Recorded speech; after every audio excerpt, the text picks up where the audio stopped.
My Own Garms. Right then, what is good with you lot? I'm Thomas Griffin and this is My Own Garms. This week I'm sitting down with Georgia Smith. She's one half of the team behind the Purple Mountain Observatory brand, who've made some of the most exciting outdoor gear of the past few years. Georgia's London based but mad keen on getting outside, and the clothing she designs is really reflected in this. She runs bold run events, classes and workshops for the female outdoor collective Gorpgirls and does tons of other ace and interesting stuff. I'm buzzing to chat to her about her love of beautiful technical design and see how she got to where she is today. This is going to be the last episode of Series 2, but don't sweat it, we won't leave you hanging for too long. Series 3 is in the can and we'll have the first episode out in a few weeks' time when I've had a chance to go and look at some trees instead of a laptop screen for a bit. Make sure you subscribe to wherever you're getting this episode and get the next batch delivered straight to your feed. Okay, let's do it. This is My Own Garms with Georgia Smith. Georgia, thank you very, very much for coming on. No worries, it's a pleasure to be here. How are you doing today? I'm good. It's a nice sunny day in London, happy. Yeah. I've been hermiting in my hotel room, so I've not even seen the daylight today. Yeah, I mean, at least I bought you some nice Lola's cupcakes to cheer it up. On the cupcake front, a recent happy birthday is in order, correct? Yeah, I'm not going to say my age, but yeah, had another. You're a lot younger than me still, so don't worry about it. I'm not sure that I'll look it. You're doing really well. Many happy returns. Was it a big party weekend for you? Not anymore, no. I'm just done 3 years sober, so thank you very much yet. Don't really have big parties anymore. But me and a good friend, Luke, who's actually been on the Former pod. guest, friend of the pod. We had a very cute little climbing party. Very nice. Yeah, pizza and climbing. Good. Where at? We climb at Yonder in Black Horse Road. Have I been to that one? Is that north? Yeah, it's like, do you know Black Horse Road? I don't know London. No, it's north. It's really nice inside. It's the founders are like a climber and an architect. Okay, nice. So it's like really, it's so nice. It's definitely the nicest one, like in terms of aesthetic. I'll have to get onto that one. You're not long back from an alpine excursion with some other outdoorsy fashion heads too, right? We touched on it in the bonus material, but tell us a little bit more about that. Who took you out there? Yeah, that was an amazing trip. It was. I'm going to get this right, Vanderlust and Woolrich.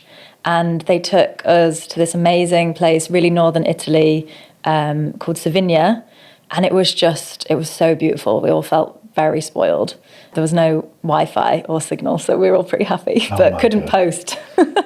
How did it feel to be without that for a few days? It was exactly what I think most of us needed. And I think something that we all said afterwards was that we bonded loads more because no one could actually work because no one had any internet. Yeah. So, we actually stayed at dinner the whole night chatting. And I think we came away from that actually bonded way more. I think two of the people that we went with, I'm pretty good friends with. Yeah. So that's Ollie and James from Greater Goods. Yeah. But there was some other people there who were just really amazing. We came away from it being really good friends in the end. I'm sure it makes people more amazing than not being connected as well. Yeah. And surprising in its difference to normal life, maybe. It was funny though, because I think that the Vanderlust team did want us to post, but we couldn't. So there was this basically one part of the hotel that had a bit of signal, and we'd all kind of go there together to see if they had signal and be like, no signal. But sometimes there was, and then we'd all try and do a little post. But I thought you meant that they kind of designed this non-digital retreat for you. It was just the fact that where you were was so remote that you couldn't. That would have been better, but actually the hotel was closed and they'd opened it for the event. So I don't know, it just wasn't working, or it's just rubbish. But there wasn't actually any signal there because it was just so remote. Yeah. But yeah, it was actually amazing. It makes me think I need to do that more. So actually this weekend when I went home, I did try and turn my phone off when I went back to Yorkshire just to get a bit of time away. It's so good for you, but I feel like I need it imposed on me, because if it's left to myself, just the thought of it being there is a distraction. If you are somewhere where it isn't even an option, then it becomes very real, I think. And we mentioned about Vanderlust in the... So listen to me pronouncing it like the most German chap in the world. I'll just say we had to do a video recording, and they were like saying Vandalust, and I was like, do we have to say Vandalust, or are we saying like Wunderlust? Because that's weird. how it's pronounced. Yeah. Anyway, they were like, you say Vandalust, but then when I was doing the video, I was just like, Wunderlust. It's always a tricky one with, like, I was listening to Blind Boy this morning, one of my favourite podcasters, and he was like, the Brits all say croissant when they're talking about croissants, and I say croissant. Like, and You do. Or Blind Boy? Blind Boy does. I say croissant because I don't know. That's just what you say. It's a French word. I feel like you should say it how they say it. It is, but where do you draw the line at that? You can't go around pronouncing everything it sounds like you're taking the piss a bit, I think. I do hear you, but I think French is definitely one that you can get away with just saying it in the French accent because, like, it's France. Yeah. But, it's a weird one. I did feel like a bit of a knob saying, like, Vandalust, but, like, everyone was saying it the whole weekend, so I was like, okay, that's what it is. Maybe if you get the letters right, but don't really lean into the pronunciation, you could say Vandalust instead of saying like Vandalust, like, and really flipping your accent. Yeah, that's true. Anyway, Wanderlust, you told us a little bit about it in the bonus stuff, but Woolrich is a brand that I don't know tons about. It's quite an old brand, quite a heritage thing. Do you know much more about them? I'm pretty sure they started making blankets or parkas. I can't remember. Coats is what I associate them with. Yeah. I used to have one of those like wool parkas from back in the day. Yeah, so they were just kind of like outerwear and like blankets. And then now they've like partnered with Vandalust. And they're doing some amazing stuff. It's like the jackets that they gave us, these parkas, they're so good. They're so cozy. They've got some nice bits. I love it when you get these heritage brands. I was talking to Tim from This Thing of Ours on one of the podcasts, and they did a collaboration with Macintosh, another kind of like heritage brand, and you're getting all this hundreds of years of fabric experience with a contemporary mind, and I think, the possibilities for that kind of collaboration are really, really strong. Yeah, that's exciting. Rep your ends. So you are from up north, aren't you? I am. Doncaster, yeah? Yeah, specific-ish, like Doncaster Central, or a little bit on the outskirts? No, unfortunately not. No, from like the sticks, so it's like 30 minutes from Doncaster driving. Yeah, my parents actually still live in the house that we grew up in. Yeah. But I was kind of like very early years till 10 in a really kind of pretty cute little village. And then my dad is a carpenter and he needed more space. Okay. So we moved to a village close by, which I didn't really like very much. Okay. It was like not really any kids there. Yeah. And moving at 10, like leaving all your friends at 10 is like quite hard. I like definitely. didn't get It's your it, entire world then, isn't it? Yeah, I mean, that's all you know when you're 10. So I was kind of like hating my parents for a while. Okay. Yeah, it's 30 minutes from Doncaster. I didn't really spend that much time there until I was like a bit older. And we like used to get the bus to Donny-Dome. Yeah. You heard? What's Donny-Dome? Oh my God, Donny-Dome. Is it it's like a snow centre thing? Kind of, yeah. It's like ice skating and like, what's it called? Like a mini water park. It's actually pretty sick. Sounds like it'll have a big electricity bill. Yeah, oh yeah, for sure. So me and my brother used to have ice skating lessons. Did you get good? We were pretty good, yeah. We were pretty good. I mean, I think that actually my mum told me when we were older that the reason she wanted us to do it is because me and my brother were like quite nerdy. Right. So she wanted us to like be really good at stuff so that we could kind of not get picked on. Oh, ice skating. Got that kudos. No one's going to pick on an ice skate. Well, yeah, but I don't know, like Doncaster's like, there's quite a lot of like chavs there. Don't know what it is. And there was definitely like a lot of like rough-uns and like wrong-uns there. So it was a good crowd to kind of blood you, to open your eyes up to what society was really like. Yeah, it was like pretty rough. Okay. So it was quite good that she wanted us to do that because then we didn't get blood in the ice rink because we were pretty good. Right, yeah. Roundhouse kick to the face in a pair of... Did you see that? Yeah. News story about the dude that killed the other guy in ice hockey? It wasn't intentional, was it? No, it wasn't. So I think it's a manslaughter charge. But so Christ. I remember once seeing, and Don't. It's not fingers, is it? Oh, go on. This guy, oh God, it's really sad. He just like fell like that. And then straight there. And like me and my friend were like right in front of it and we were just like, oh. Sick and like, blood all over the I don't know, it's weird. Like used to watch gory movies and horror movies and stuff. But when you see something like that in real life, you really just like, oh my God. And obviously like the blood went everywhere. and then we all got kicked out because they were just like, sorry about that. I remember a similar incident at Blackburn Ice Rink when I went.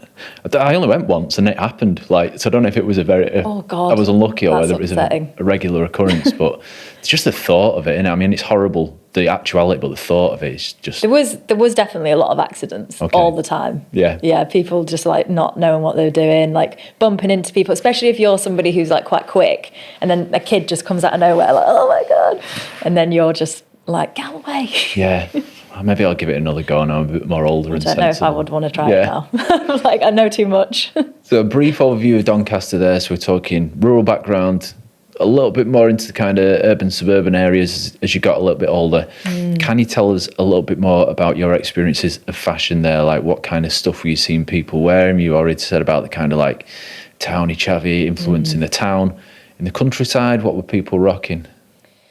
Yeah, I mean, it's very rural where I grew up, so kind of just like, Berghaus jackets, Columbia jackets. We did a lot of hiking when we were kids. My mum is really big into hiking. So when we were kids, I think I was like 11 to 13, she was training to do Machu Picchu. Mad. So we would go to like Edale hiking pretty much every other weekend, like with my brother and the dog and my dad. Yeah, so just loads of outdoor gear, really. I mean, we got like tons of outdoor gear at our house just at any point. So if any of my friends come from London, which used to happen quite a bit, and they haven't got anything, and my mum's like, we're going on a dog walk.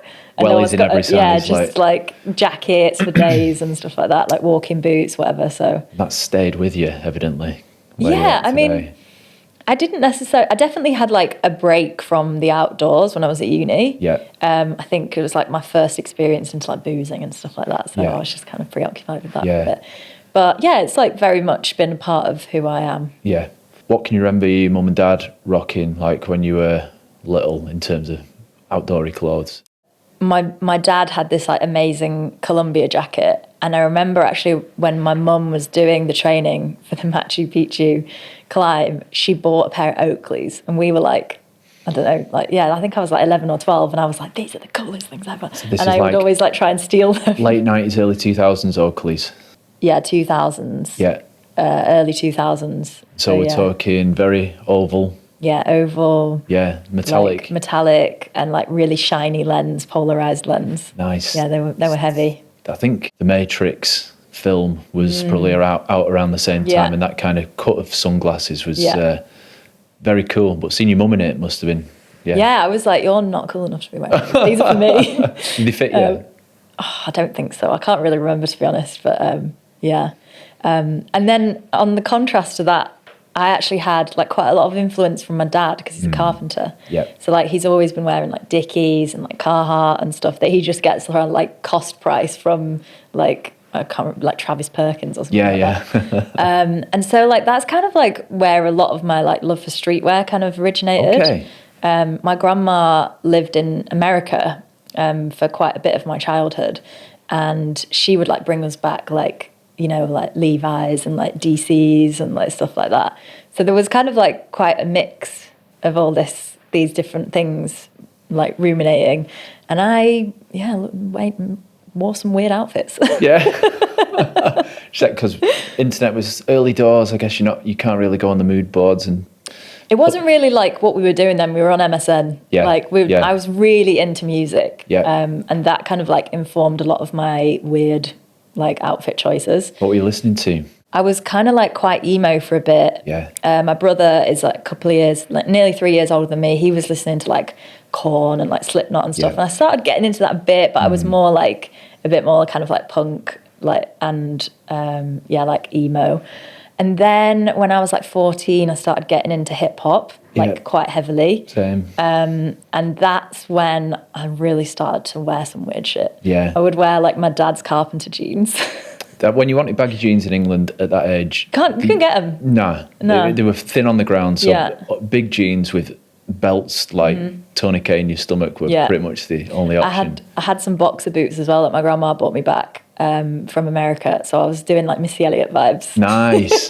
heavily widely laced. Yeah, exactly. Nice Yeah. piling on the bottom. I had some like jerseys, and yeah, it was pretty bonkers. Missy's a fucking icon. Oh, she's amazing. Like watching some of her videos back recently, actually. I can't remember what I was watching them for, but she's just amazing. Oh, it was the Women of Hip Hop documentary, which is so not good. watched it. It's really good. I think it's like 5 episodes. Yeah. It's amazing. How big did you take your earring game?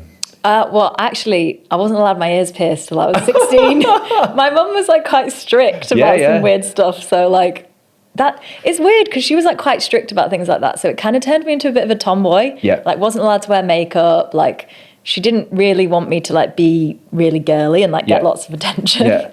Yeah. So I just kind of turned into this like tomboy. Then 16 hit and you got the piercings in there. Got the straight away got them pierced, and then like now I never ever swap my earrings out. I just wear the same thing all the time. They're the classic ones. But Missy's earrings were always a thing of beauty. Like Bigger the hoop, bigger the hoe. Yeah. Is that a song title? No, but I think that's what people say. Her headwear was something else as well. I remember a lot of visor caps, I think, in that era. Did you ever venture? I think I did maybe at one point have a visor. Yeah. I'm glad there's not a lot of photos circulating of this stuff because I did make some mistakes. But kids of today, like everything's documented in it. And when I think back to my hip hop foray, like into American streetwear at that age, I'm just very, very glad that there's nothing to show of it. Or maybe not. I would like to see it, but then I'd like no one else to see it. I do have some photos, which maybe I'll have to dig out. But yeah, it's pretty embarrassing. Okay. My mum let me dress myself from being as old as I could put my own clothes on. Yeah. She was like, it's your job now. And it meant that I did wear some outrageous stuff, but she was just, I don't know, cool with it. You mentioned your grandma there being over in America. And I know you lived in LA for a little bit, right? Were you going over to see your grandma? Did you stay with her over these kind of 2 separate bits? Yeah, they were like a bit separate. So my grandma's sister has a ranch in Texas, a polo ranch. Wow. And so my grandma went over to Dallas, which is I guess near there, to look after her grandchild who was being born around that time, which was my grandma's daughter. So there's a bit of a connection to America with our family. Yeah. And I don't know, I'd been to LA loads and I just was like, I want to move to LA. Like, it's just something that I felt like I wanted to do. What age is this? This was like 2019. Yeah. 2018, I think, something like that. And I moved back just before the pandemic. Yeah. So because of the pandemic, that's why I moved back. Yeah. We all got kicked out. Yeah. And I was really excited about moving, but... Understandably. I mean, it sounds like the most exciting thing in the world. But I didn't love it. Okay. I really loved, like, the access to nature, and I did so much traveling when I was there. Like, it was unreal. I did, like, Big Sur, which is probably one of my favorite trips, San Diego, Texas, Vegas, Joshua Tree, San Francisco, New York, Washington. Like, I really, like, made the most of being in America. Sounds like it. But I don't know, LA just like wasn't for me in the end. But I mean, I'm really glad that I got to experience that. And I think there were certain aspects of it that I really loved. Like the streetwear in LA is really cool. And there's some amazing food there as well, which is like something that I'm quite into. LA streetwear is like Stussy. I'm a big fan of Stussy, I always have been. Sorry, I always pronounced that wrong. Yeah, I was like, come on. I did the bad Vandalist pronunciation. Maybe I should adopt a California accent for that. Yeah, I feel like you've got to say Stussy right. Yeah, all right. I'm sure those 2 little dots make you pronounce the U in a specific way. Maybe. I've definitely like Googled how to pronounce it before, you know, that like when they on YouTube and they have like pronunciations. But yeah, like Rose Bowl. In fact, a lot of the clothes that I have now, which is like some of my favourite bits I got from Rose Bowl. Yeah. So that's just iconic. Amazing. Like, I think people that were born in the 80s consumed a very American media diet at an early age. Do you think that was what that pulled you towards California? Yeah, I think like the big like hip hop influences as well, like throughout my life I was just like, I'm going to love it. I want to move there. It's going to be great. But actually, you think that it's going to be the same because like Americans speak the same language with both English, but we're not the same. And there's like so many things. It's like quite hard to like infiltrate yourself into that environment. Like totally different sense of humor. Just like so many things that I felt quite difficult. I think I would have stayed, but and like stuck it out. Because I did have some amazing friends there who I'm still friends with now. Yeah. But I had to come back COVID because of dictates. COVID, yeah. So all the time you're over there, you're kind of absorbing streetwear influences, different kind of brands that maybe you couldn't get as readily in the UK at the time. I know Stussie's been around for a long time, but yeah, some of the other ones you might not have seen. Were you working in the clothing industry at that time? Yeah. Tell us a little bit about that. Yeah, I was helping build a sustainable streetwear brand, which unfortunately never got off the ground. Yeah. But it was backed by a big corporation, and yeah, we were just like starting from the ground really. And it was completely new for me because I don't have any connections in America. So I had to like source factories, source like fabric mills, just like everything from the ground up. We had to like hire a team. So it was a wicked experience. And it is a shame that it never like came about because we worked really hard on it, but that's what happens. Everything did that in COVID really. Yeah. I mean, I know the last few years have seen a rise in people doing like ethically sourced clothing, and obviously it's high on everyone's agendas. At the time when you were putting that together, was it more of a novel thing, people paying such attention to that side of the business? That's a good question. I think that people in the industry, I think, care about it a lot more than the consumer does. I think obviously there's like the people who are very interested in sustainability, the consumers, but generally on a whole, like I don't really know that the consumer really cares that much. They don't want to pay more for that like sustainable fabric. And it's difficult. It's difficult to do. I think the place that I was in as a designer at that point, I'd just been working with Catherine Hamnett, who like pioneered sustainability in the UK. And that was awesome. So I was like very into it. I was really into the politics behind it. I was very immersed in that world. So I think now not as much, because having your own brand, like when you're working with such small numbers, is really difficult, especially when you don't have big financial backing. Even though I would really like to be able to do that. And at some point that is the plan. But yeah. It's nuts that, because when blame is laid somewhere by documentaries and media and stuff like that, it's always firmly at the feet of the brands themselves and very rarely at the consumers. And, you know, it is difficult to blame consumers in a time of economic hardship, isn't it? But it does need looking at, like, how we can change retail kind of preferences, I guess. But yeah, it's interesting to hear from someone on the other side of the equation that's what their experience of it is. Yeah, I think there's definitely people out there who look to be sustainable, but it's kind of like there's people who are really like vehemently will only buy sustainable product and only buy things off Depop and eBay. And then the other part of the public who do care about it, but maybe they would rather pay less. Yeah. And then they kind of regularly make that choice because they want to buy more stuff or they want to have more money. So yeah, it's interesting.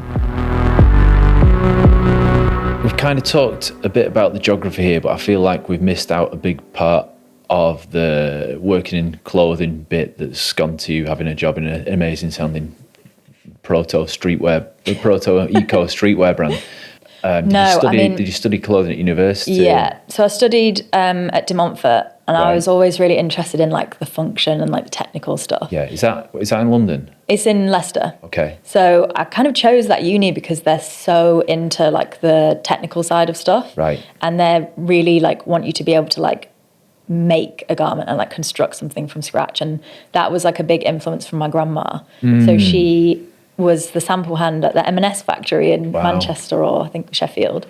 So she taught me to sew on a machine when I was like way too young to be using a machine. I think I was probably like 6 or something, which is like not okay. Sounds very industrial revolutionary, this. It was very like sweatshop vibes. Yeah. At uni, I really started getting into like tech wear, and I was really into like Massimo Osti and like Aitor Throop. So then I actually went and worked for Aitor Throop. It was very small, very short-lived, because I got a job at Fred Perry. Okay. So my final collection was kind of like tech wear, but also mod. Mad. It was like, I'd love to see that. It was a bit mad. Yeah, so then worked at Fred Perry for a while, and that was amazing. I loved it. It's such a great place to work, especially as like a proper first job. The team were wicked. I'm still really good mates with my senior designer there, who was my boss. Like, we're still like almost best mates today. Nice. And then I went to Aquascutum after that. You've been everywhere. Christ. I'm old now. I've been in the industry for like 13 years. Well, not old enough to have done all these things that you're telling me.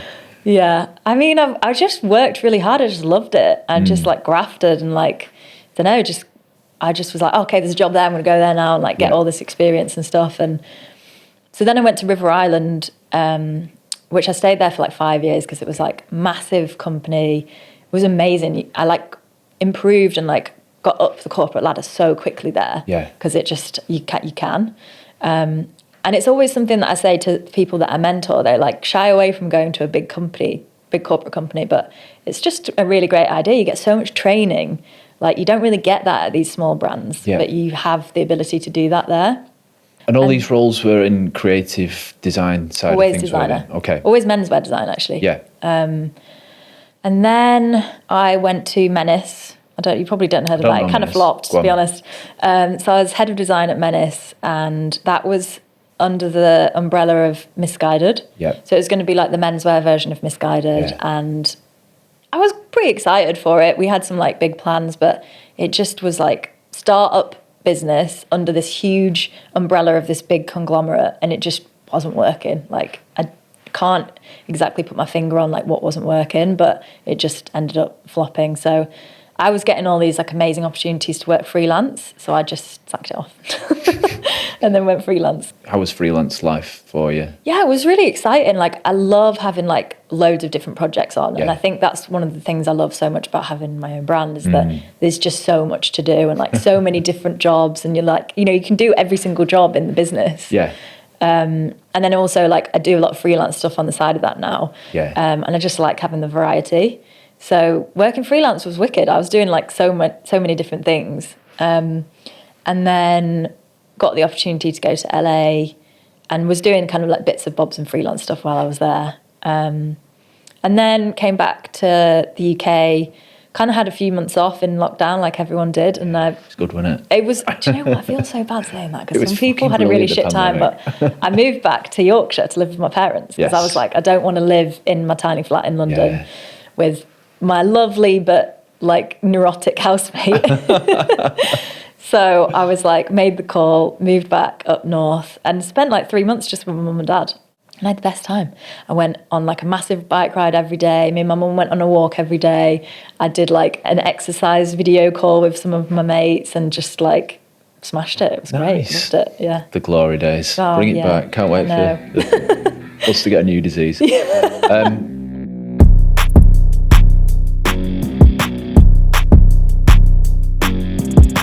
So I know that you worked with a lot of big brands. You've run us through there, but you had a brand yourself, right? Can you tell us a little bit more about that? Yeah, I did. It was called Gulps, which is actually my initials with an extra U. Okay. It was like bootleg logos with like swear words and Sounds like very other fun. stuff. Yeah, I actually asked my iconic grandma to model quite a few times for me. Grandma of sewing teaching fame, right? Yeah. Granny Smith. So this is her. Let's have a look. She hates this photo, but we'll flash this up being on screen the absolute for the people icon at that home. she is. Does she flip the bird a lot? She is pretty sassy. All right. And the rings, are they model's own? They are model's own, yeah. They weren't all on that hand. They were like spread out. But she loves a bit of bling. Fully iconic. She's up until quite recently, she's got to have a hip replaced now. But she was wearing high heels, drinking, smoking, just like straight West Coasting, all that vibes. So these are some of the other pieces that I designed. Killer. Okay, so we've got a Tesco LGBTQ extra. It's very, very extra that is, as well. I didn't pick Sam that. Smith wearing that.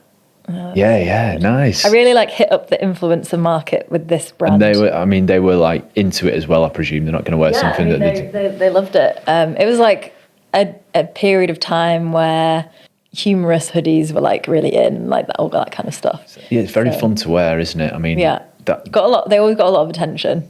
But they're done tastefully. It's not just straight up printed, you know. You've got that Tesco They're all logo embroidered. Looked embroidered. Yeah, dead nice. And who else did you take off, or could you still be sued? No, I can't be sued anymore. I think I got rid of the Instagram because I kept getting messages from Champion. Yeah. But I actually printed the cease and desist from Champion on a t-shirt and sold it. Oh, punk as fuck. Come on.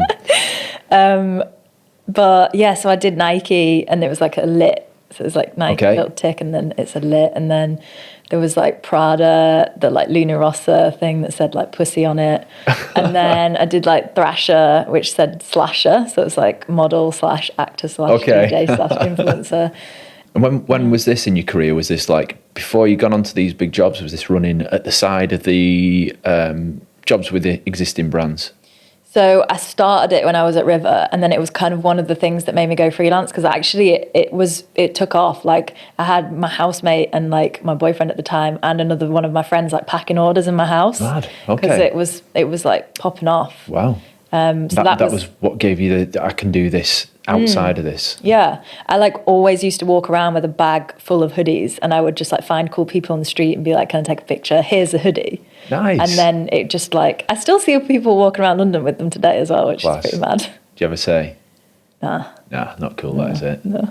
So that's it. It's like guerrilla marketing. It was exactly that, yeah. Had you seen other people doing that, or was that something that just kind of seemed like, I mean, it's quite a punky thing to do to take these existing logos. So I guess the marketing campaign should be similarly not giving a fuck kind of thing. I think it was kind of at the same time, maybe just before that, like lots of people started doing it. So I think like obviously Sports Banger like blew up and was like way more successful than mine ever was, but it was kind of like just as that happened, and I didn't actually know that Sports Banger was doing it at the same time, but I like found out about it later.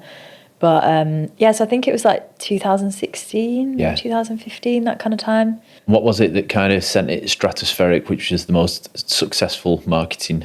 Sam Smith. Okay. I sold my website crashed. My Instagram, oh my God, it was like blowing up. He just posted a picture of the Tesco rip-off. So he put it on his story and he tagged the brand. Yeah. My phone just like crashed. It all just blew up. I think I sold like 500 on the first day and I can't remember how many others I sold, but I had to basically say to everyone, like, that's it. I'm out of stock. I need to put a new order in. And it used to take like 2 weeks for delivery to come. So I can only imagine the feeling of creating something and that viral moment happening and it feeling like amazing, overwhelming, kind of like almost it becomes from something that you've got real control over becoming something like vast.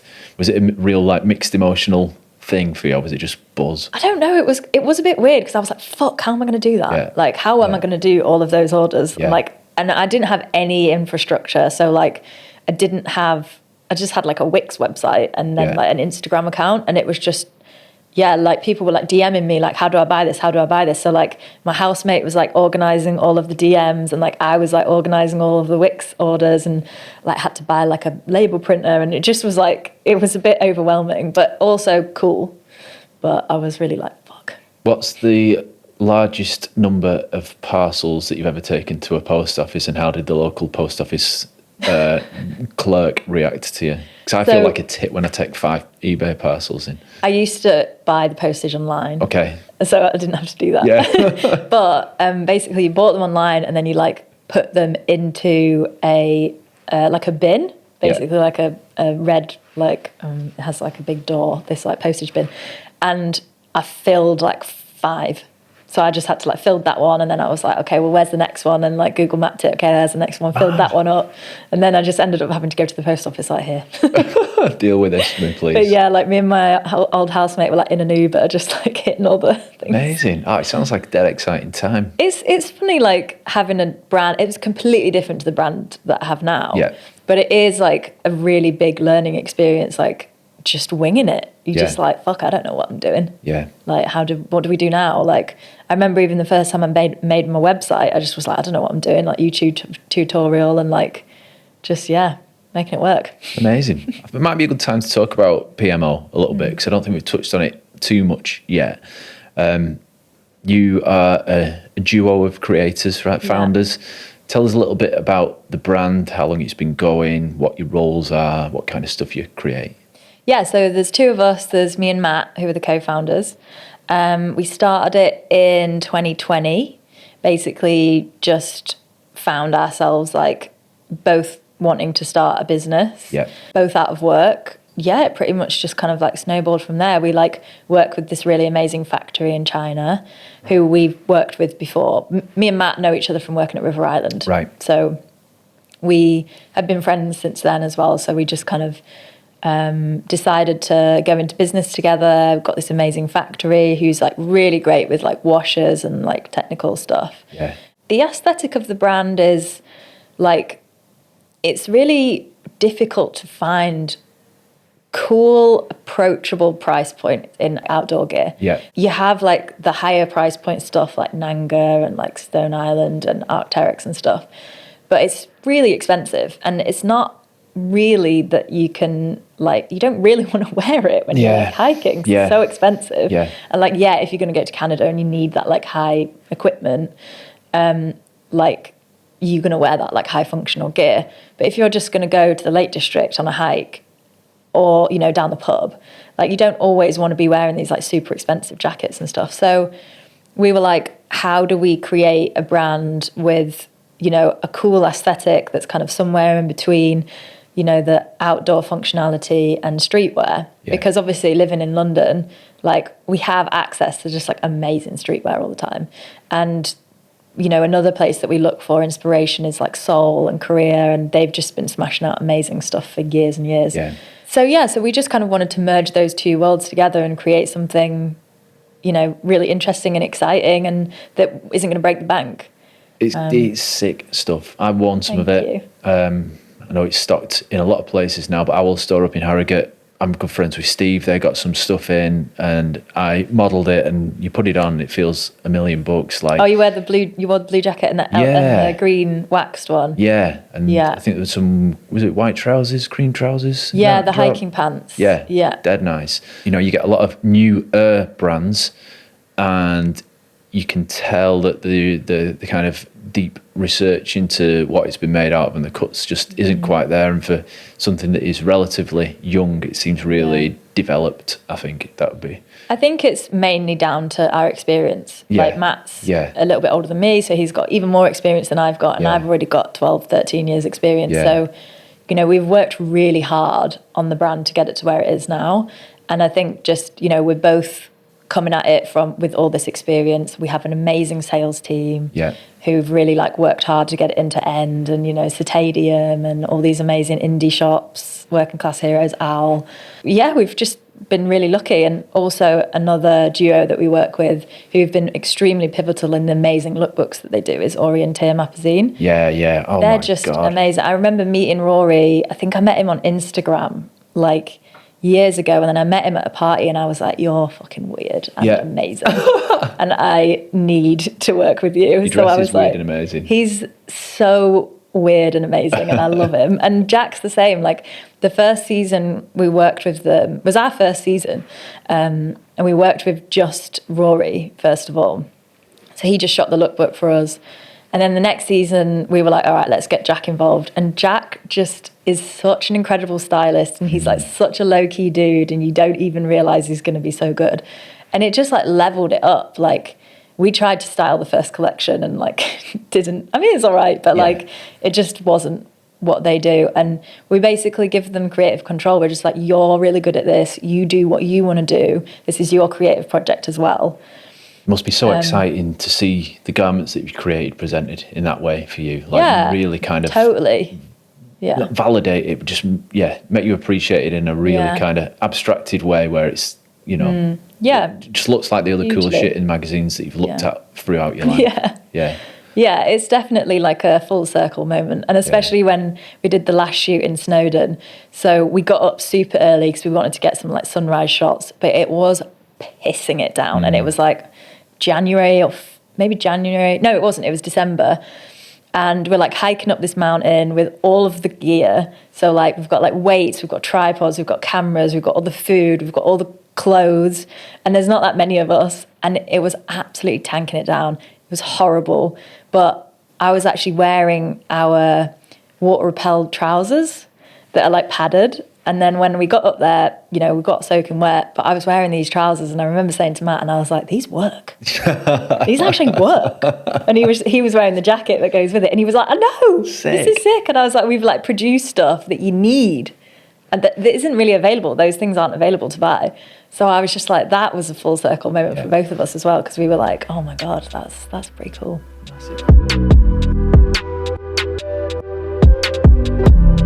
You mentioned about your grandma teaching you to sew. Sounds like a really kind of formative experience. That.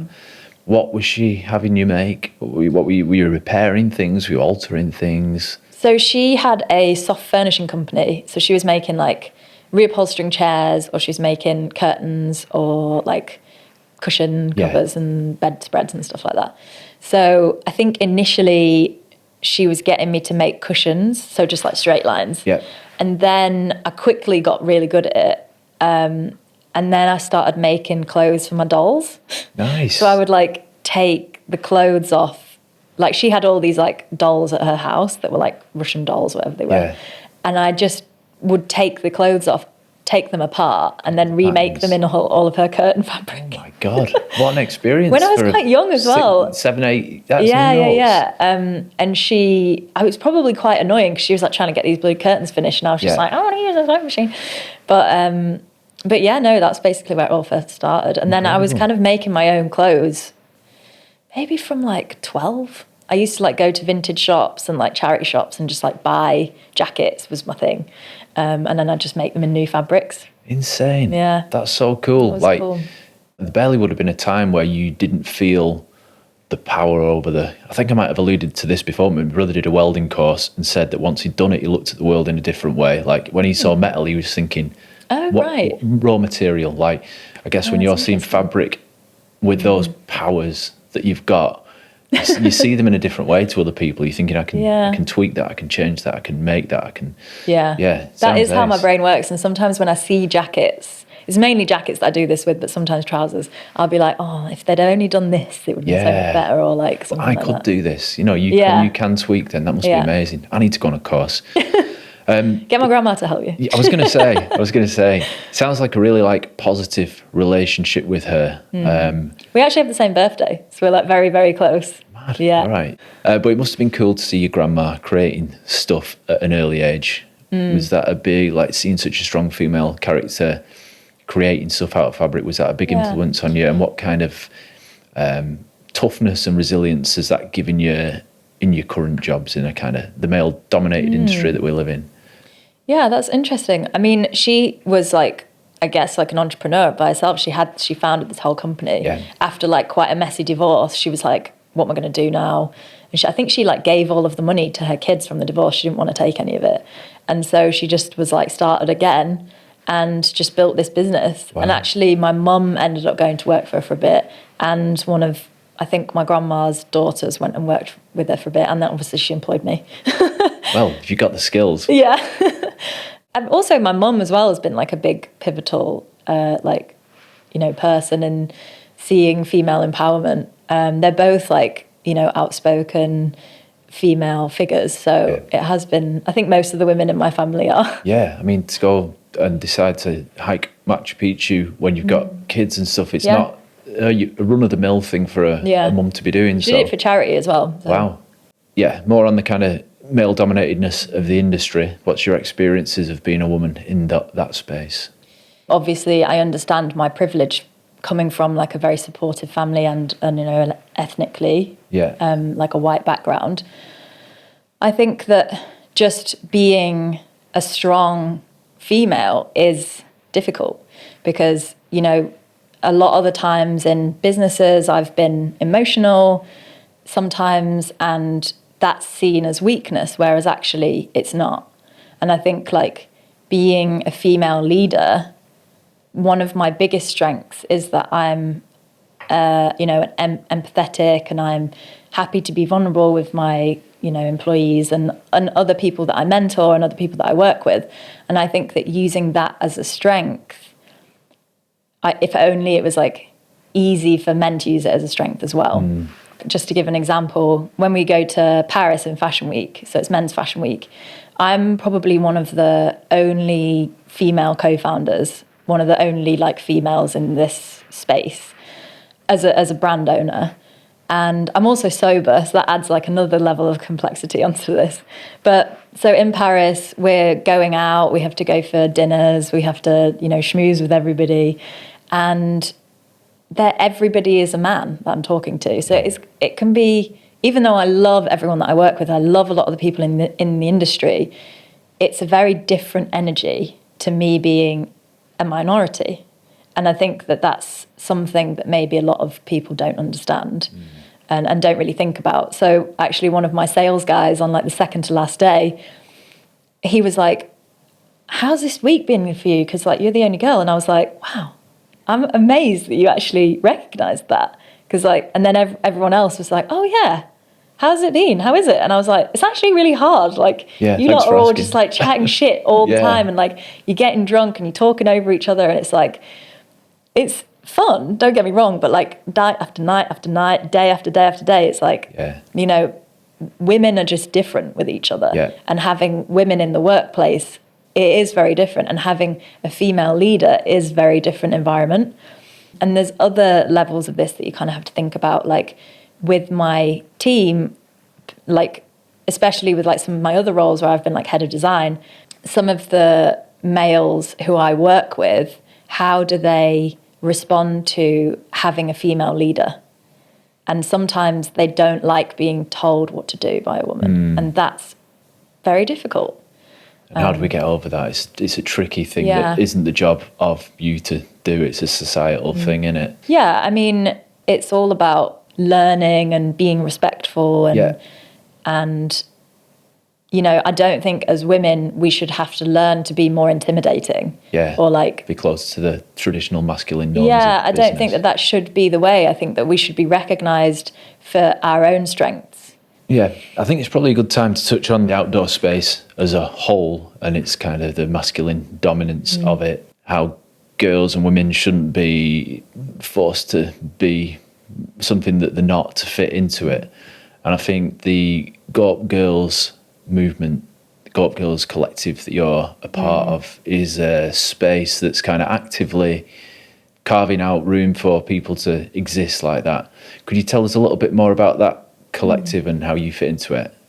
Yeah, I think there's quite a few female collectives about. There's Gorpgirls, there's Athene Club, and they're all, amazing spaces. And it's amazing to be a part of all of them, because ultimately without men really knowing that they're doing this, and a lot of it is systematic, the way that we've grown up. Like I identified as a tomboy for like many years until I realized why I was doing that. Right. Now kind of like embracing that I am a woman and I'm feminine but I'm also strong and I also love the outdoors and I also love sport.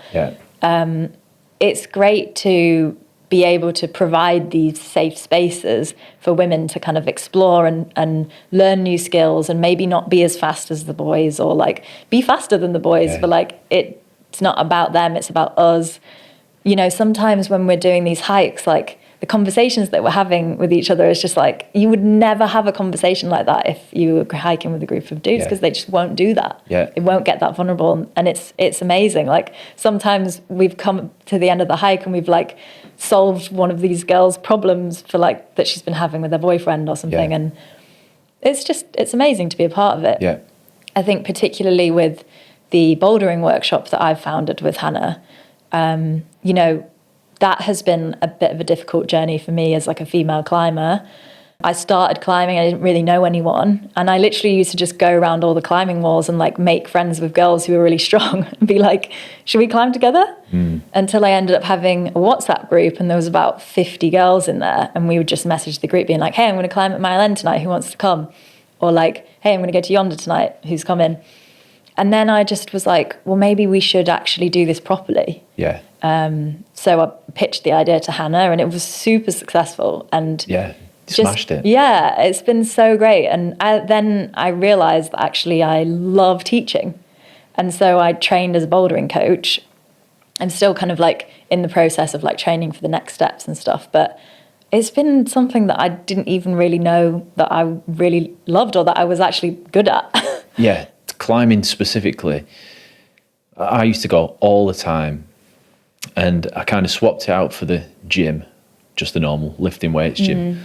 And literally no one ever speaks to anyone at the gym. It's weird if you do. Like, people don't want to know. It's headphones on. I mean, sometimes you get hit on, but that's about it. Yeah. Well, yeah, that's another female experience that doesn't really bother blokes. At least no one's ever hit on me at the gym, unfortunately. No, you're not doing it right. Get those leggings on. Yeah. But climbing, there's something that's like almost built into it that's communal. I mean, it's probably quite a different experience for a woman at a climbing wall with blokes telling you how to do it. Do you know what? It's my biggest bugbear. It pisses me off so much. Yeah. Like, you need to do this for the your point of the climb is to figure out the beater. Don't so if come somebody and is like spraying it or like mansplaining it to me, and I'm just like, bro, do you want to like piss off? Like, I'm trying to figure it out. Yeah, and a lot of people don't know they're doing it, do they? But they need to fucking learn. So it's more like they want you to know that they can do it. Yeah. It's about them. It's not about you're not helping me. You want me to know that you've done it and that you're stronger than me, and I don't care about that, to be honest. Yeah.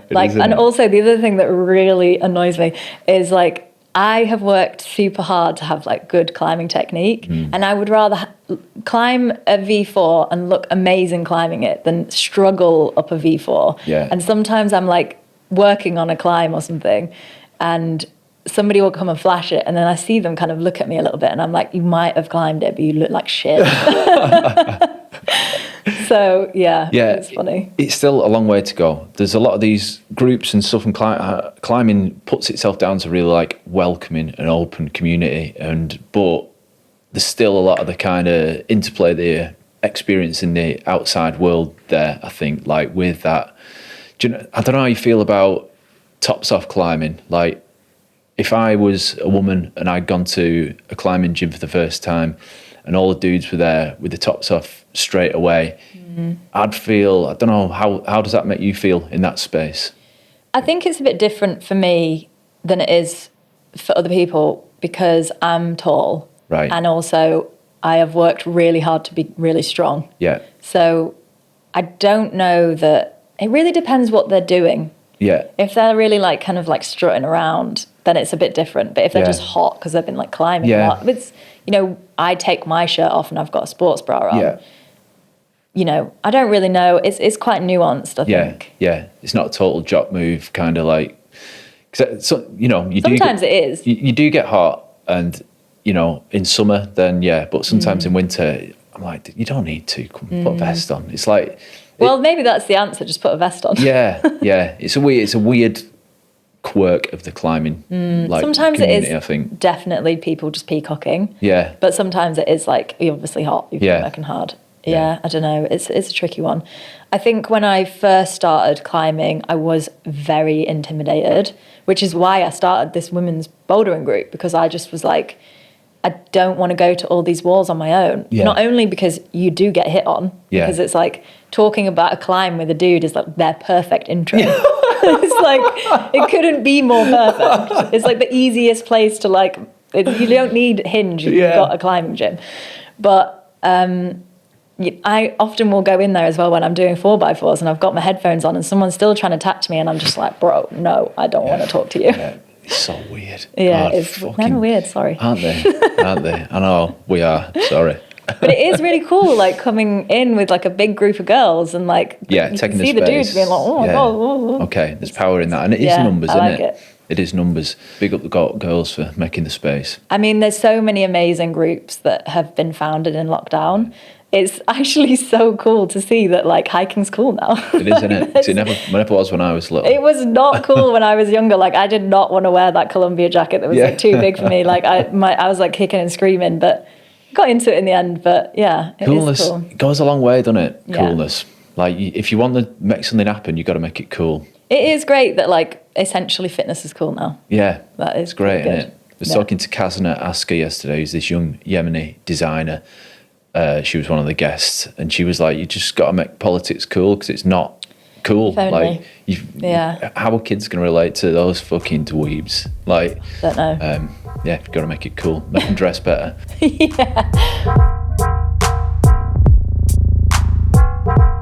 That's not me. So yeah, I'm going to switch this section up a little bit here. I usually ask people about a period of fashion faux pas. We've already kind of touched the Let Me See Elliot moment, haven't we? That was not a faux pas, thank you very much. No, it definitely was. It turns out that nearly everyone's been always dressed cool. So what I want... that's not me. Yeah, that's not you. Everyone else, they've just like flexed on me. Like, oh my God, I have made so many mistakes. But I feel like... Go on then, let's hear them. What are they? I feel like that's the whole point of being a designer. You're not trying hard enough if you're not making the mistakes. I mean, I'm here for that. Yeah. I mean, like music has been like very linked to my progression in all these different areas. So I think when I was younger, I was quite into emo when I was quite young. I don't know if this was like... How deep did the side parting sweep go? It was pretty deep. Yeah. It was deep, yeah.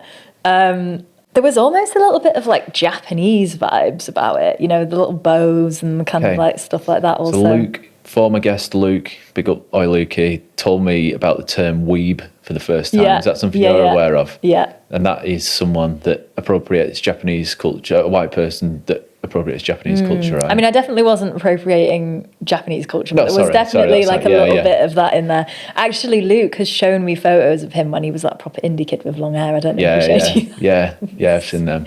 I love you, Luke, but look. But he always pushed, you know, explored the boundaries, didn't he, I think? I think that's the whole point of being young. Like, you can get away with it, like, do it.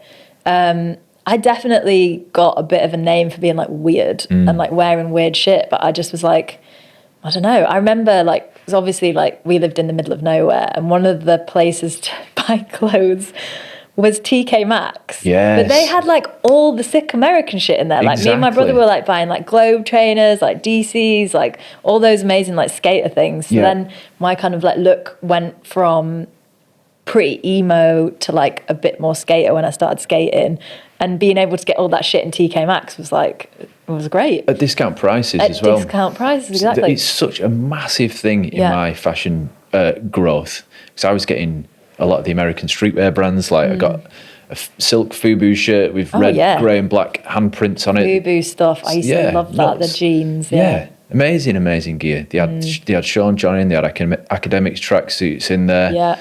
Rockaware. Like, I would not have known anywhere else to go and shop to get that kind of shit that I was seeing. Definitely not. In hip-hop magazines and on rap videos. And it's nuts. I don't even know where they got it from. I don't know, but they were doing something right. Yeah. I mean, my grandma used to bring us shitloads of stuff back from America, but yeah, that was basically the only other place. Shout out TK Maxx. Great hot sauce selection as well. Yeah. Oh, yeah. Actually, I've not been there for the hot sauce collection, but maybe I'll go. I got a tip off on that, and I won't go anywhere else for my hot sauces these days. Nice.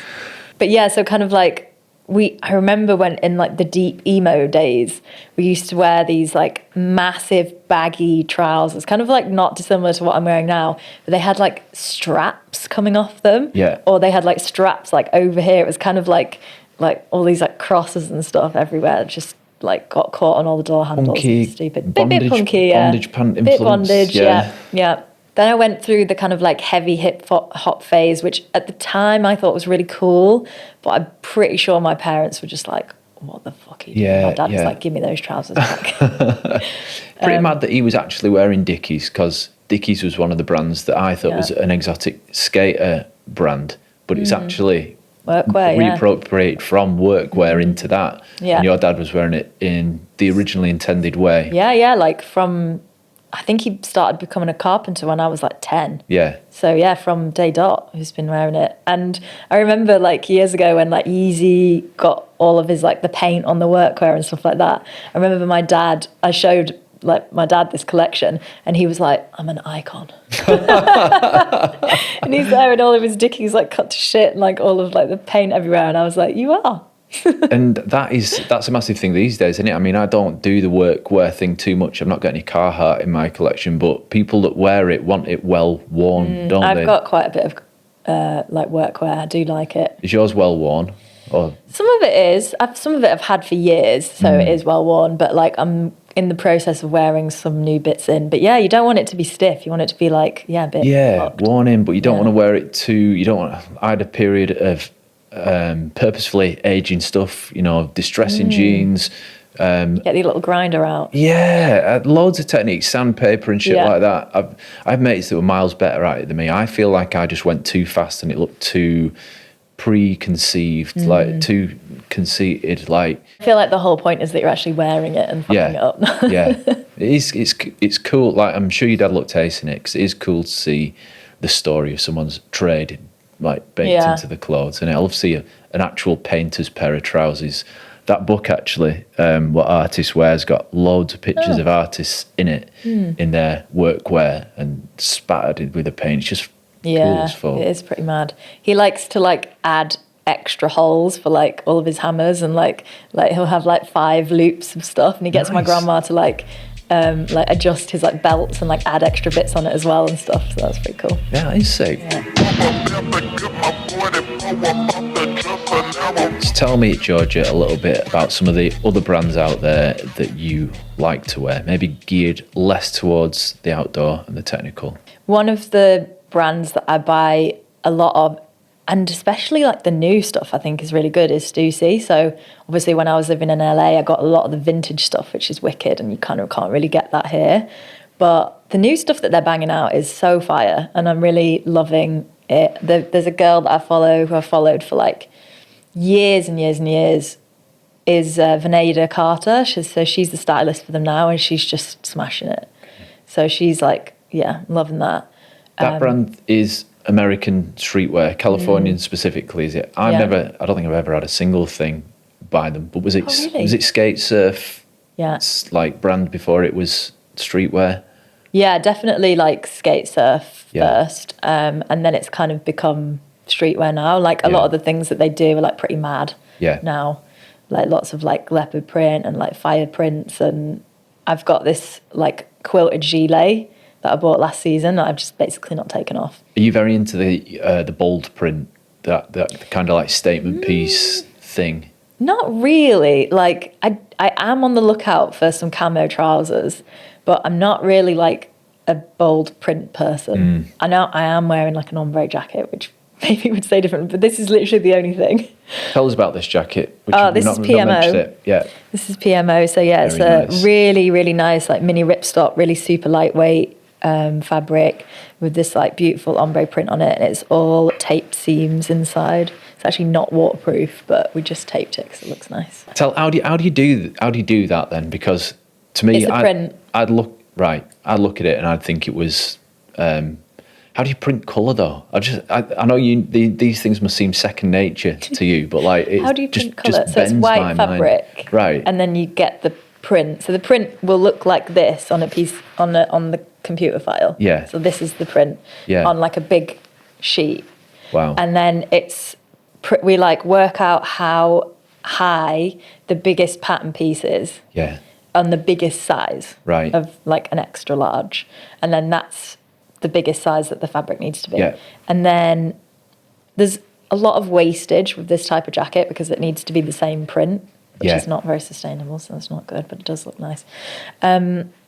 So yeah, basically then you print this like ombre pattern again and again and again, repeated on the fabric, and then you put the pattern pieces on it and then cut it out like that. But this top bit is actually a seam. Okay. And this is that colour fabric, but it's not part of the ombre. Right. So it's technically a different fabric, but it's the same fabric, just different colour. Very sick. I love the visibility of the seams. Like someone that works in technical garment. So this is taped seams. Yeah. So that's what it looks like on the Do you like to kind of show you working with a garment? Do you love being able to see the technical elements of it kind of as part of the aesthetic? Yeah, definitely. I think like one of my favourite parts of designing is like secret stuff. Yeah, yeah. So like secret pockets or like really ergonomically designed parts, or like love to put a double-ended zip on everything just because it is cool. Stylist dream. And also for like women's wear, like it's just often I want things to be shorter Yeah. And if it's got a double-ended zip, I can just open it and like tuck it. So it's Yeah. just way easier. Like early 2000 Oakley's jackets are my favourite. They're just so good for design and details and like function, and it's just, yeah. It seems to be a recurring theme for real fashion heads that these secrets are what gets them excited. Yeah. Like you see a lot of products, you touch a lot of products, these are the little quirks that do it for you. And you might not even notice it until you've had the jacket for like 3-6 months, and then you're like, oh, there's a pocket there. Yeah. Or like there's a pocket in a pocket. Yeah. Top 3 selected.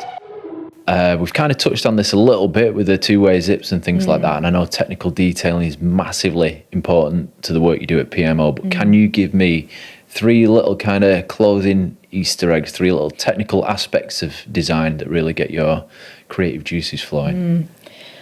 Yeah, so I would say like the secret designs is like top, the little kind of like hidden surprises. Another thing is like field testing. Right. So it's so interesting to get a design back, wear it on like when you're outside rock climbing, or like wear it when you're hiking, and just be like, oh, this needs to change, this needs to change. And then you get another iteration of it back. And then you just keep like working with it. And it's really interesting part of design to really work with like the functionality and the mobility, and maybe it needs to be more waterproof, or maybe it needs a softer fabric, or maybe it needs ergonomic knees in it. So yeah, that's like a really interesting like part of the design process. You've been doing this kind of work for a long time now, so maybe you wouldn't make some of the mistakes that you would have made earlier in your career, but is it only in the field testing that these things reveal themselves to you? Yeah, I think sometimes you really need to do that, especially when you're designing functional clothing, because, we design on a sketch. Yeah. And often you'll have like a piece of clothing that you're basing it on, or maybe it's like a piece of my own clothing, or maybe it's an old season, like trousers, for example. But until you've like actually put it on, and sometimes we do this in fits, like when we're like fitting it on the fit model to like get their perspective. But sometimes I really need to know how it feels to know how to design it properly. Yeah. I suppose when you're doing technical clothing and you're really trying to push what is possible and you're trying to do interesting things, then you are going to run into more of these kind of teething issues, I guess. So yeah, it's par for the course, isn't it? I had a pair of trousers with magnetic flies on them, which sounds cool. Easy up, easy down. But they always used to ruche in a very unfortunate way, left people asking questions. So yeah, they obviously weren't field tested enough, I don't think. Yeah, I think when you're working with like complicated designs, or like even trying to innovate, you need a lot of iterations. Yeah. And I think that sometimes it can be quite frustrating because samples obviously cost money for us. So, and you want to be mindful of sustainability, so you don't want to make too many iterations, but sometimes it does not translate when you like send off a CAD and then you get the design back and you're like, that's not really what I meant, but you really want to keep working on it. You just got to keep going. Yeah. So that's 2 out of our top 3. Is there a third one? It's a tricky question, I know, but I guess like, especially at PMO, we're really interested in fabric. So, with functional fabric, a lot of the time you just kind of get these like the same colours, the same Gore-Tex, the same everything. And we've really tried to kind of push the boat out and be quite experimental with fabrics. yeah. So looking at different wash techniques, different dyeing, different prints, and things like that. And then also adding the technical attributes on top. So sometimes we found that, they don't work at the same technical level, but sometimes they do. And I guess that process of like experimenting is really exciting. Next hype. So Purple Mountain seems to be going from strength to strength. Each season looks kind of more and more adventurous in terms of the boundary pushing and the innovation.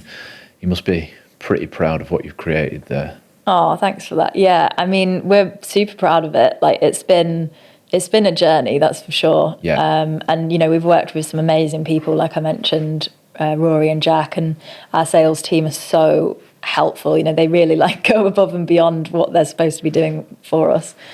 It's so good. I think we are kind of like finding our feet a little bit more each season and just really getting excited about what we can achieve and learning as we go, and get into it. Big up.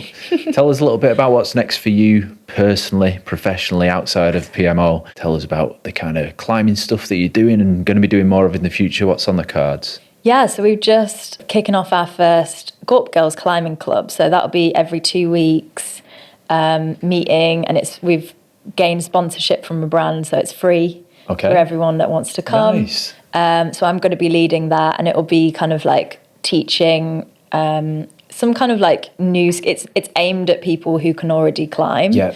Improvers. But it's just like getting like a group together, so like women can climb as a group, and then the idea is that they'll make their own friends and then climb together. Exactly. Kind of thing. Yeah. And we just kind of want to get this supportive group together so more people feel like they can come to the climbing gyms. And then we will start the workshops again. They'll kick off soon, which is the introduction to workshops, beginners workshops. Get on down there, join the club. I know I went climbing outside first before I ever went to a climbing wall. I was very scared to go into. You went outside first? For quite a long time, yeah. I know that's a weird way around doing it, but I was intimidated to do it and could only go because there were people there making that space. So it's ace that you've done that. Big I think it's pretty cool that you went outside first. You must have gone into a gym and been like, this is soft as shit. Well, it was just so different, so weird. Yeah, it's so different. I was climbing with a dude who was just a total Where beast. did you go? Armscliff in Leeds, Yeah. I was climbing with my mate Tom Peckett, who I used to live with, who's like a local bouldering legend. He could do everything there, and I was just going for the first time, and it was a great way of learning. But then, after having gone outside, I thought, I'm not going to know the etiquette. I'm not going to know the confused by all these colours kind of thing. So it was weird, but it's good when you've got someone to teach. Yeah, definitely. I think like I've found now that I'm a bit more confident in those spaces, that I've actually found like my people, actually, especially at Yonder, the community there is so amazing. And I will just go there on my own, like most of the time. And, we have this like little climbing crew that we've developed, which is like Luke and some other people and his girlfriend Amber, and then like a few other people that we've got. And we're just like always there, and we always just like hang out, and I'll go on my own, and then there's like, 10 people that I know there, and you just hang out. And it's, I think that you need a bit of confidence to be able to like go there and meet those people. And that's what we want to facilitate with Gorpgirls. Nice. And on the professional front, I've noticed you're doing some interesting things with some cool brands on the Insta. Where are you up to with that? Yeah, I mean, the kind of Satisfy stuff and the Woolwich trip were amazing. I've got some new things coming up in those areas, which I can't really talk about yet, but there's some exciting things coming through, so keep your eyes peeled. Yeah, follow what you're at. GS_BS1. I feel like I need to change it. All right. It's supposed to be like Georgia Smith bullshit. Yeah, I was going to say, that's the obvious read. Yeah, I do keep thinking that I probably should change it to something like slightly more professional now, but that's who I am. Nice. Last question for you. How much on a scale of 1 to 10 do you care about clothes? Okay, so I mean, my whole life is based around clothes. Professional, social, everything. I think I care about them a lot, but I don't care about what people think of me. Yeah. So I wear everything for me. I'm designing everything for me. Don't care at all? Not really. Okay. How do you feel when someone says you look great in something? I mean, when somebody like notices my outfit and says you look great, like obviously I feel good. But if nobody mentioned my outfit all day, I wouldn't be like, oh my God, does anybody care? Like, yeah. I mean, I do really care about clothes. Yeah. Which I feel like makes me sound quite shallow. Come off it. We've just recorded 2 hours talking about clothes and culture. It's not shallow, it's everything, isn't it? That's true. Okay, thanks for that. Thanks a million for doing it, George. I really appreciate your time. Thank you so much. It's been lovely. Nice one. She's mint, isn't she? Total inspiration. Thanks, George, for being ace and for bringing us birthday cake. Future guest, step up. Okie doke, that is about it for this series. Thanks to Mudge, Kian, Cara, Noah, Alex, Agnes, Namisha, Pearl, Matt Sellers, Sam Black, Oscar Kenny, Sam Birch, Neil Summers, Native Places, Aston Mikes, Sane Comms, All Conditions Media, and everyone who shared, reviewed, or supported. Love you all. Fitpick Breakdown's out later this week, and we'll be back for Series 3 in about a month. See you then.